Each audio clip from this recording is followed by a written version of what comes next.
On rapporte qu'ailleurs, les socialistes tombent sous les balles des oppresseurs, qu'au beau milieu des élections, ils ont tué Charles Zizine, conseiller municipal de Ducos, et Louis Desétages, maire de Rivière-Salée.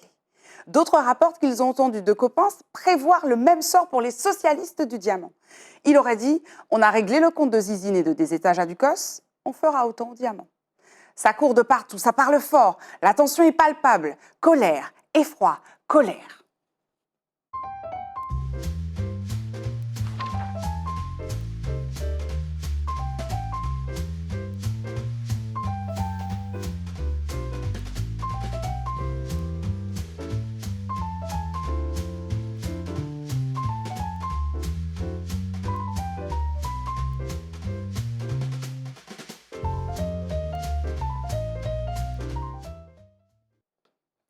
Bonsoir les Itata et bienvenue dans votre rendez-vous littéraire hebdomadaire. Ce soir, je reçois une artiste complète qui a fait du verbe son instrument principal. Elle explore l'histoire et la mémoire de la Martinique avec une verve et un enthousiasme inégalables. Bonsoir Marilyn Ampigny-Fournier. Bonsoir Lauriane et bonsoir à tous les spectateurs de Zitata. Non, j'ai voulu dire comme toi. J'ai beaucoup aimé. Les Itata. Les Zitata. Ah bah C'est bonsoir magnifique. les Itata. Bonsoir les Zitata. Et merci de me recevoir chez vous. Comment vas-tu? Bien. Ah, tu es contente d'être avec nous? Comme être dans son pays, bien, et d'être sur un plateau qu'on aime beaucoup. Merci beaucoup d'être avec nous. Tu viens nous voir ce soir avec une nouvelle œuvre, L'urne meurtrière, publiée aux éditions Jet d'encre. C'est une pièce de théâtre qui revient sur une tragédie qu'il y a eu au Diamant il y a pile 100 ans. Qu'est-ce que tu peux nous en dire, Marilyn? J'en dis que, personnellement, moi, je connaissais très peu l'histoire. Je savais qu'il y avait des gens qui étaient morts un jour d'élection, sans plus, quoi. Que c'était des jeunes du Diamant, 8, il y en a 10 qui sont morts, mais 8 diamantinois de quartier, dont les 2 autres, c'est le fameux commanditaire de ces forces de l'ordre de Coppens et son chauffeur, qui a dans ces familles, dans ces gens, dans ces victimes fusillées, il y a des familles qui restent encore. C'est tout. Et quand la ville du Diamant me fait la commande, parce que les 2 pièces de théâtre qui sont dans ce livret sont 2 commandes. L'une de la ville du Diamant et l'autre de Pascal Pidibi. Mais revenons au Diamant. Quand la ville du Diamant me demande est-ce que je peux faire quelque chose de théâtral, bien sûr, parce que c'est mon métier premier, ma passion première, pour commémorer les 100 ans de cette histoire, moi je veux en savoir plus. Je vais au service du patrimoine tenu par Madame Lagarde qui en sait plus, et surtout pour celle qui m'a fait l'honneur de signer ma préface, Madame l'historienne Merlin Mouranda-Saturnet, et je commence à comprendre qu'il y a eu, en même temps que Zizine et Desétages, dont tout le monde en Martinique, très peu de gens n'ont pas entendu cette histoire, à Ducos, même s'ils ne la connaissent pas non plus très bien, mais on connaît un peu. Mais ces 8 morts au Diamant sont morts le même jour et pour les mêmes raisons. La seule chose qui change un peu, c'est qu'ils étaient des anonymes, puisque Zizine et Desétages, ce sont 2 élus assez connus. Et ça fait mal. Ça fait un peu ça fait mal, oui. Parce que ce sont des gens qui nous ont donné des exemples de citoyenneté, qui sont allés voter, qui ont mis dans le bulletin quelque chose qu'on devrait encore pouvoir mettre encore aujourd'hui, parce que l'abstention nous gagne. Ah oui, c'est un fléau. Et eux nous donnent l'exemple qu'un bulletin, c'est un choix, une expression pour l'aujourd'hui et pour demain. Ils sont morts tout simplement parce qu'ils ont fait ça, parce qu'ils ont cru en une Martinique et surtout un Diamant démocratique, un Diamant dans lequel la population diamantinoise pourrait être partie prenante des décisions, enfin, s'investir, avoir un peu plus de dignité mentale. Voilà, en résumé. Ils vont mourir pour ça. Et je pense que, alors ça m'a fait rentrer dans ça, j'ai écrit une fresque pour la ville du Diamant où j'ai Est-ce que je peux parler de la manière, non? Bien sûr. Alors, Comment est-ce que j'ai tu eu- as conçu? Comment est-ce que... Parce qu'en fait, la pièce est faite à partir de faits historiques. Oui, Et c'est vrai qu'on se demande toujours, parce qu'un fait historique, c'est un fait. oui, On sait comment l'histoire se termine. oui. Comment est-ce qu'on arrive à mettre de la vie dans tout ça, un peu de surprise pour les personnes qui vont la jouer, la regarder, qui vont vivre C'est ça. l'expérience? C'est vrai. Parce qu'il ne faut pas que ça soit comme une conférence. Ah Les bah conférences sont du oui. bon, hein, elles sont pédagogiques, etc. Mais le théâtre, c'est pas ça. Il faut amener de l'émotion pour faire Exact. rentrer chaque heure de cette journée fatale dans le cœur et dans l'esprit des gens. Eh bien, dans la rue, tu sais, le seul fait d'avoir amené le théâtre, alors il faut dire que j'ai fait fédérer cette histoire, à fédérer, pour cette commémoration, à fédérer toutes les associations entre elles et des gens venus de partout du Diamant. Puisque cette pièce a été jouée en mai 2025. 2025, il y a peu, le jour même de la mort. Ils sont morts un dimanche 24 mai, on a joué, nous, un samedi 23 mai. Mais à l'endroit, c'était C'est ça, la seule rue à l'endroit in situ, exact comme je dis. où ça s'est passé, Absolument. in situ. In situ. Et le fait de donner dos au rocher, parce qu'en général, tous les spectacles du Diamant, là, regardent le rocher. Là, on donne dos. On ne peut pas être Concentré, fasciné, enfin- déconcentré par autre chose.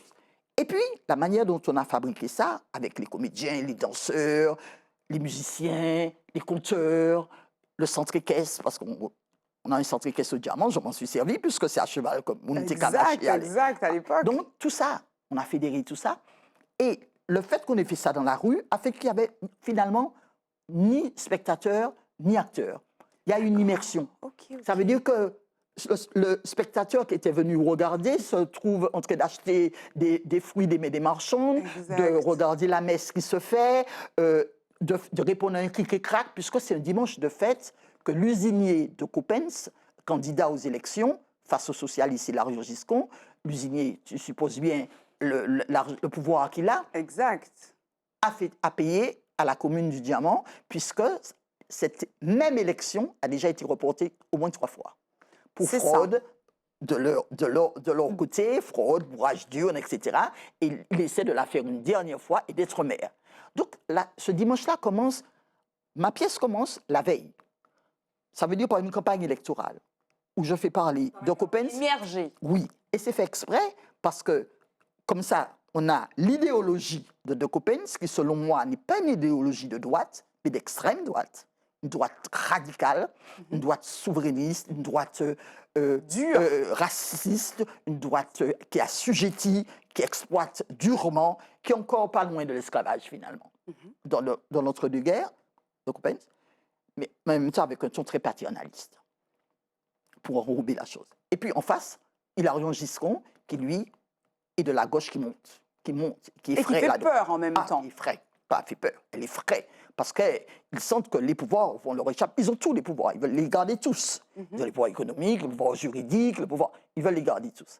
Donc, et comme ça, en commençant avec la campagne électorale, les gens savent les deux idéologies qui s'affrontent. Et le lendemain, jour de fête, donc, belle messe, les marchands qui vendent des choses, des beaux produits locaux, les enfants qui courent dans la rue, et comme je te dis, le spectateur qui est venu et qui comptait regarder, ben, il se met à acheter des choses. Il participe en fait aussi c'est une à la grosse scène, immersion. oui. On rentre en 1925. Et puis c'est lentement que les choses vont se dégrader, surtout à partir du moment où on apprend la mort de Zizine et des étages, mort pour avoir pas voté, mais pour avoir, plus que ça, pour avoir défendu nos libertés, pour avoir simplement une opinion, pour avoir émis une idéologie contraire à celle de l'État. Donc ça commence à faire peur. C'est pas loin du COS pour le Diamant, et puis c'est pas loin, c'est le vote, on est dans la même ambiance. En plus, de Coppens dit clairement, ça c'est écrit dans l'histoire, que, ben, ma foi, si on a fait ça à Ducos, qu'on peut le faire aussi au Diamant, hein, qu'il n'y a pas de problème pour ça. Si les choses tournent mal, eh ben, on peut aussi. Vaille que vaille. Absolument. Et que Hilarion Giscon, lui, le candidat socialiste, fait remarquer que depuis ce matin, il y a une gueule de canon qui est dans la pointée sous le. Ça commence à dégénérer, ça commence à avoir peur. Alors, il y a toutes les émotions que le théâtre peut donner. Le théâtre danse chant, hein, il y a tout ça dans la fresque. Et ça veut dire l'effroi, la gaieté, la joie, l'allégresse, la crainte, la rébellion, la révolte, tout ça rentre dans la pièce pour finir par ces révoltés, ces révoltés, mais révoltés sans armes, mais des révoltés dans leur chair, révoltés par une démocratie qui n'en est pas une, révoltés parce qu'ils sentent bien qu'ils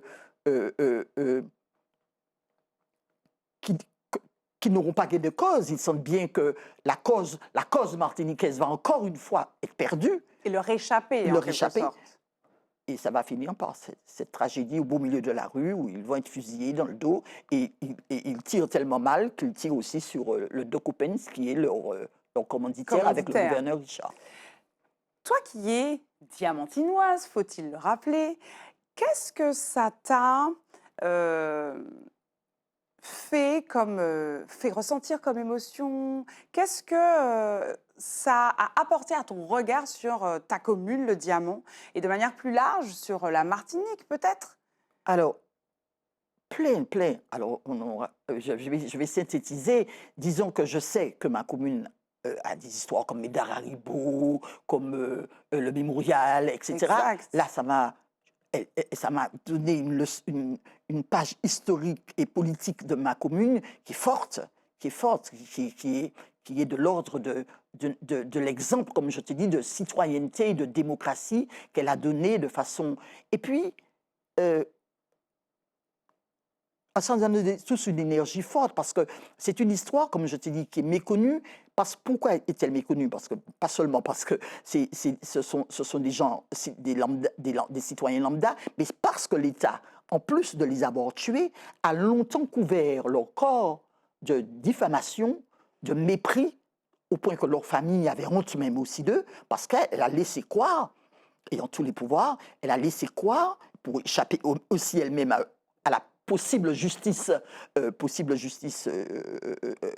pénale, elle a, pour toutes les sortes de raisons, laissé croire que ces disques-là étaient des voyous, qu'on a tués, ils venaient voler, Ils ont essayé de trafiquer l'histoire, de la transformer. Ils l'ont trafiquée, ils l'ont transformée à tel point qu'elle est restée en chuchotis, en murmure et honteuse pour les familles de descendants.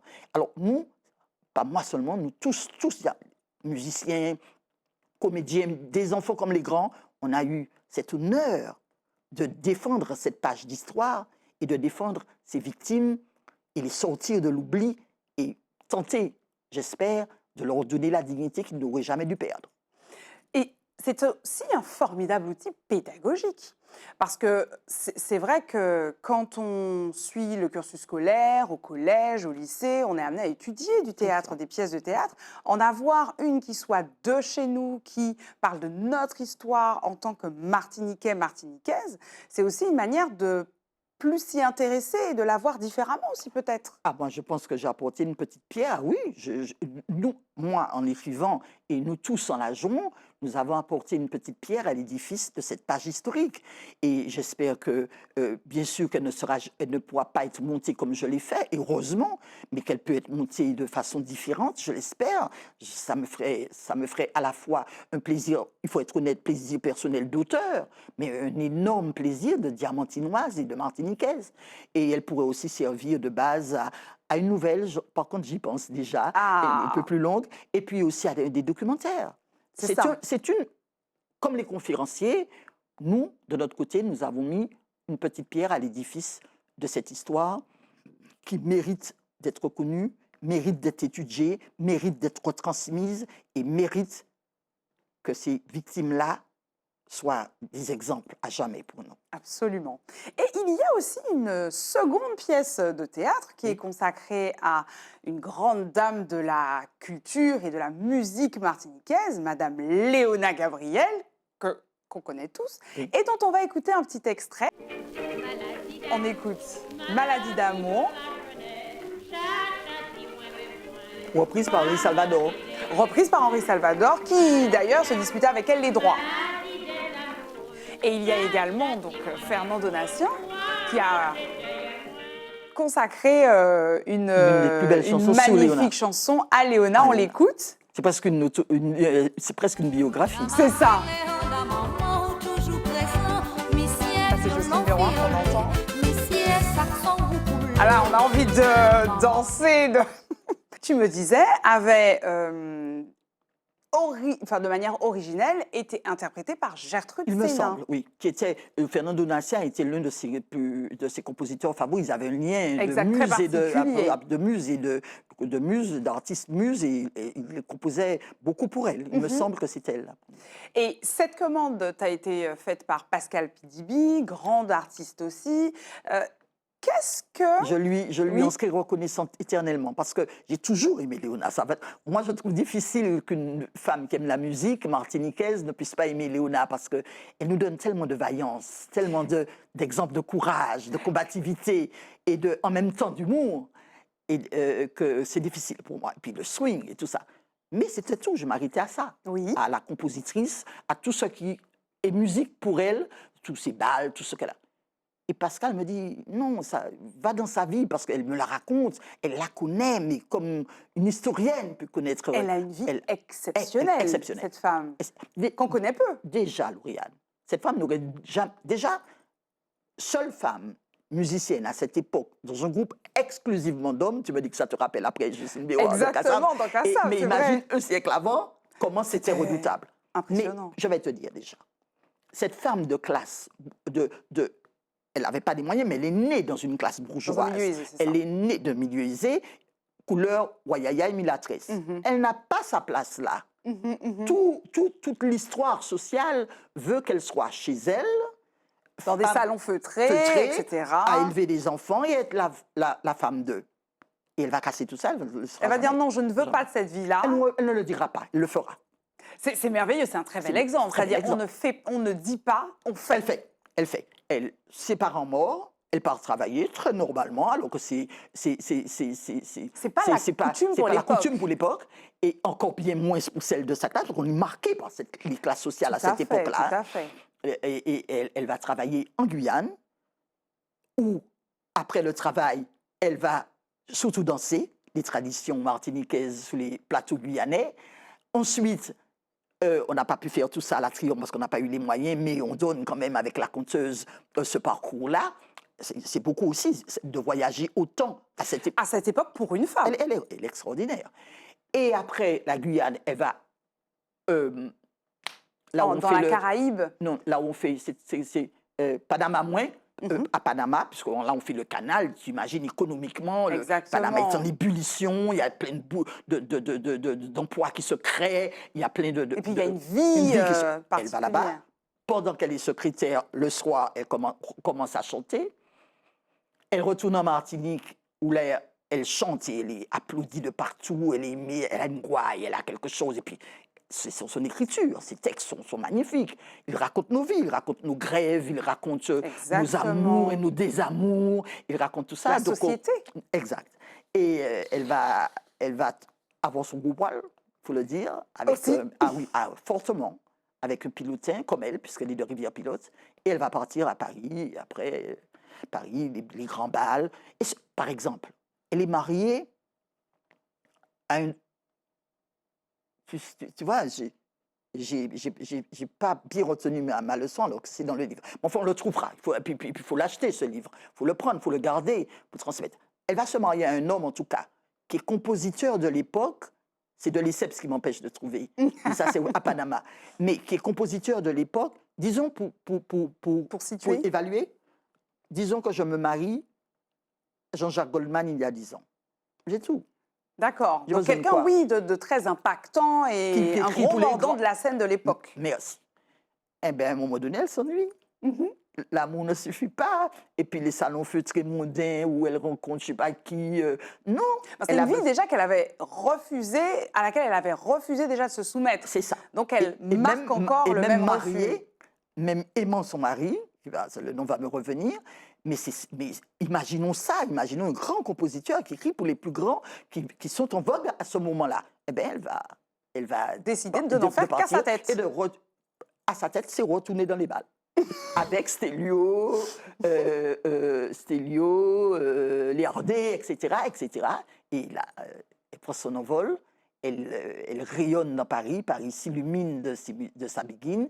Après, elle retourne en Martinique. Non, elle se marie avec M. Sohim. qui je pense est de famille de Sainte-Anne. En tout cas, c'était le parent de Jean-Paul Souhim, l'un des créateurs de Malavoie. Et ils vont faire Dakar, puisqu'il est militaire. Elle va le suivre, mais tout en le suivant dans sa carrière militaire, elle joue quasiment tous les soirs là où elle est. Et après, elle retourne en Martinique, succès, radio, etc. Elle a une vie sans se donner un exemple, sans donner de directive. Ses chansons et sa vie sont pour nous, nous femmes en tout cas. Un bel exemple. Ah oui. Surtout aujourd'hui où les droits des femmes sont rebafoués. Voilà, donc c'est vrai qu'on a besoin de figures comme celle-là. Ah oui, pour tenir. Merci Marilyn pour cette première partie vraiment vivifiante. En plus, on a parlé de deux thèmes très intéressants d'un point de vue historique, d'un point de vue même féministe, j'ai envie de dire aussi. Oui. Ou deux histoires différentes. Exactement. Voilà. Une histoire tragique mais collective. Exact. Et une histoire plus douce et intime. C'est ça. Voilà. Maintenant, on va essayer de mieux te connaître, même si tu es déjà venu sur le plateau de Gré des Pages, mais on va continuer à essayer de voir un petit peu mieux qui tu es avec la rubrique Tac au Tac. C'est parti.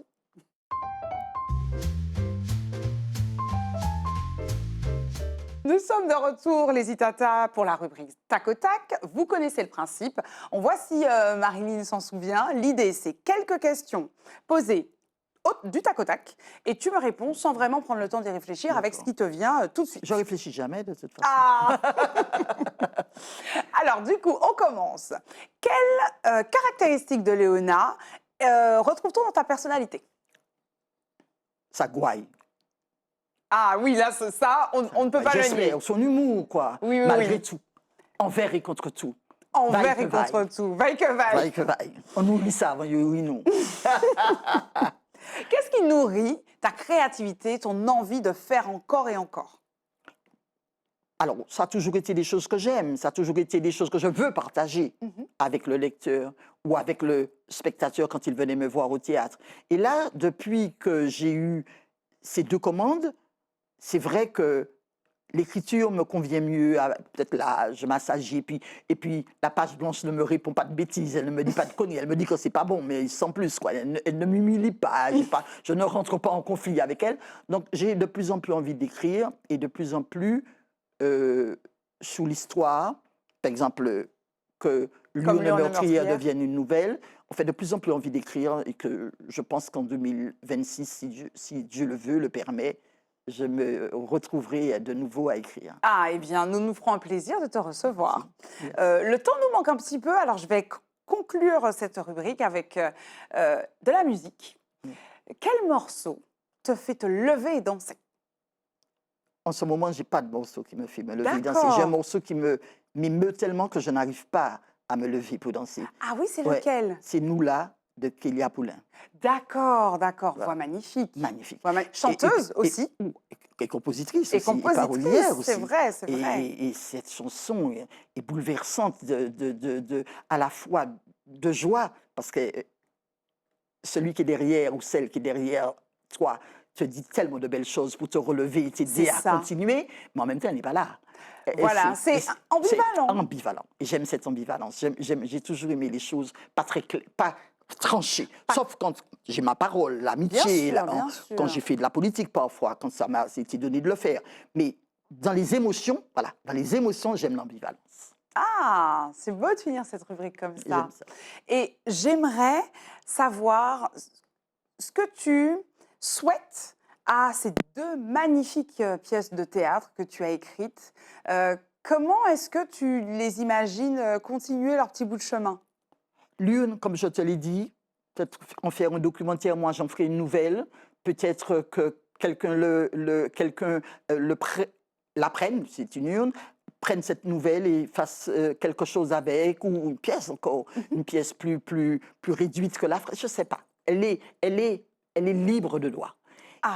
Et par contre, la comédie musicale que j'ai écrite à la demande de Pascal Pidibi, j'aimerais vraiment qu'elle devienne vraiment... Parce que là, on a fait une comédie musicale avec les peu de moyens qu'on avait, mais magnifique, pleine d'intensité. Puis c'est difficile de ne pas faire lever les gens avec du Léona Gabriel. Ah oui, ça c'est... Avec à tous les coups, on se lève. Musiciens virtuoses, Pidibi qui est Léona, et Gloria Bonheur, qui est une comédienne, chanteuse fabuleuse. Mais j'aurais aimé avoir les moyens de faire vivre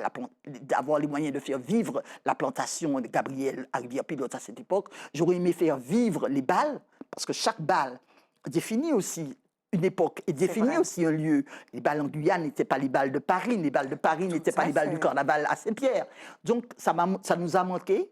J'aurais souhaité que les subventions viennent ou des fonds de partenaires viennent, que nous puissions faire cette comédie musicale. Mais déjà là, elle est tout à fait transmissible et tout à fait visible. Avis aux amateurs.